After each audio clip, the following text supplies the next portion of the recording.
Hello, my name is William Moore. I'm an industrial design senior at the Columbus College of Art and Design. And today I want to talk a bit about my senior capstone project, which explores the world of retail space. Retail spaces have historically been tied to immovable physical locations. And because of this, e-commerce has disrupted the physical retail market space. I believe there's an opportunity to create a profitable retail experience that exists between the traditional reality of physical retail and the contemporary accessibility of e-commerce. And I believe this solution has been made possible because of the development of autonomous driving and the widespread adoption of EVs. I aim to create a self-driving service platform for tiny retail operations. And my first step in doing this was conducting surveys. Conducting surveys allowed me to get a general understanding of the market and gather an initial understanding of potential users' current situation and their ideal situations. This survey is conducted using Amazon's Mechanical Turk program, which is a program that connects potential employers with temporary employees to complete remote tasks.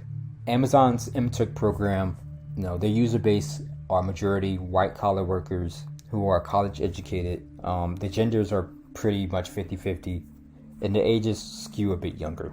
So, as you can see, my results pretty much match that except for the gender, where men are slightly overrepresented at 61% and women at 38%. We also have non-binary people at 1%. So, 85% of these participants live in urban or suburban communities. Nearly 60% said the average trip consisted of shopping or running errands. Almost 70% said their favorite trip consisted of social outings or recreation.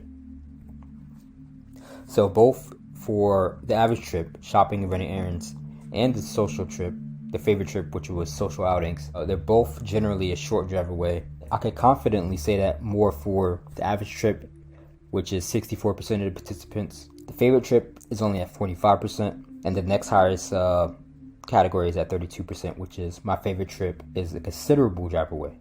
So there's a bit of a disagreement between participants on the distance of their favorite trip.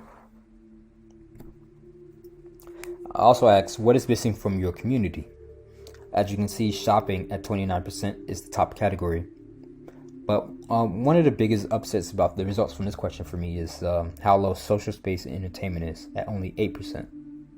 Well, actually, it's not upsetting because it means that people actually do have social spaces and entertainment spaces in the community.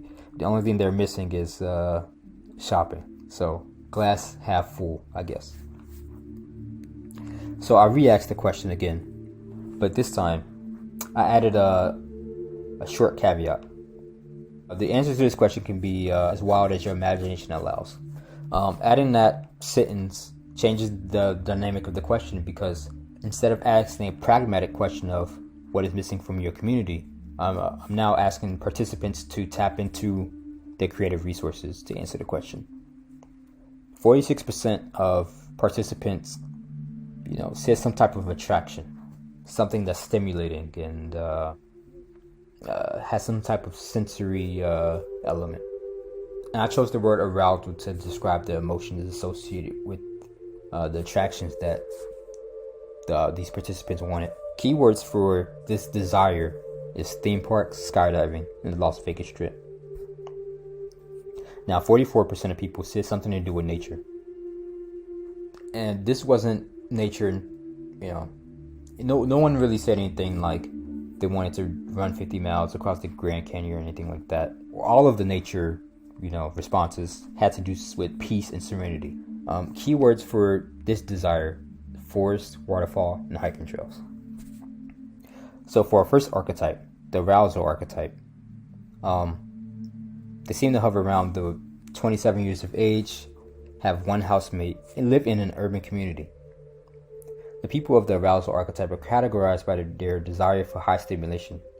Their social lives often include sensory-rich environments like trendy bars, packed clubs, and novel experiences. This group loves to be in the thick of things. Some facts about this group: they're more likely to be depressed. I asked the question of, how do you feel about the future? And And a majority of this group said something, they felt negative towards the future. And according to the British Psychology Society study done in 2019, negative feelings toward the future, or not knowing how you feel about the future, contributes heavily to depression. This group is also more likely to be unemployed. Now, before I move on, I just want to say that this survey was conducted during the COVID-19 crisis, so I am certain that has an effect on the results.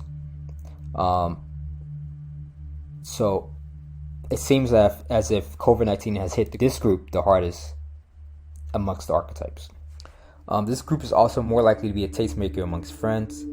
They have a more avid social life, and they are looking for novel experiences. Our next archetype, the Serenity archetype. The people of the Serenity archetype are categorized by their desire for decompression. They may work in fast-paced environments that do not allow them enough time to unwind. This archetype may use shopping as a relaxation ritual. They dream of one day adventuring in isolated parts of the world with their friends.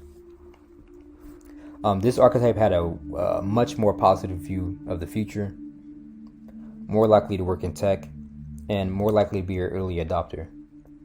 This archetype seemed to be more introspective and have a greater focus on cognition and learning.